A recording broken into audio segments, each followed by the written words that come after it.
ঘূর্ণায়মান পাহাড়ের মাঝে একটি প্রত্যন্ত গ্রামে বাস করত এক ভাই বোন, অমিত আর মায়া। তাদের বাবা মা ছিলেন কৃষক। তারা তাদের ছোট জমিতে শেষ মেটানোর জন্য সংগ্রাম করছিলেন। অল্প বয়স থেকেই অমিত এবং মায়া কঠোর পরিশ্রম এবং স্থিতিস্থাপকতার মূল্য শিখেছিল।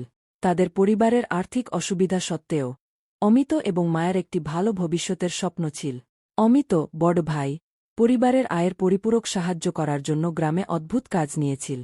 তিনি ভোরের আগে ঘুম থেকে উঠে প্রতিবেশী কৃষকদের তাদের কাজে সাহায্য করতেন, বিনিময়ে সামান্য মজুরি পেতেন।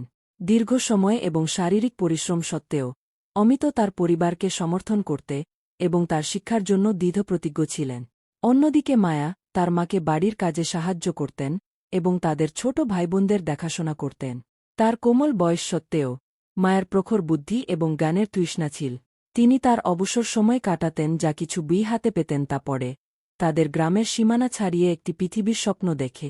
ফসলের ব্যর্থতা, অপ্রত্যাশিত আবহাওয়া এবং ক্রমবর্ধমান ঋণ তাদের পরিবারের আশা চূর্ণ করার হুমকি দিয়েছিল। তবু সব মিলিয়ে অমিত ও মায়া তাদের সংকল্পে অবিচল থাকে। তারা একে অপরকে কঠিনতম সময়ে সমর্থন করেছিল, তাদের উজ্জ্বল ভবিষ্যতের ভাগ করা স্বপ্নে সান্ত্বনা খুঁজে পেয়েছিল। তাদের বিনেই শুরু হওয়া সত্ত্বেও অমিত এবং মায়া তাদের পরিস্থিতি তাদের সংজ্ঞায়িত করতে দিতে অস্বীকার করেছিল। কঠোর পরিশ্রম, দৃঢ় সংকল্প এবং অটল বিশ্বাসের মাধ্যমে তারা প্রতিকূলতাকে জয় করেছিল এবং জীবনে তাদের নিজস্ব পথ তৈরি করেছিল।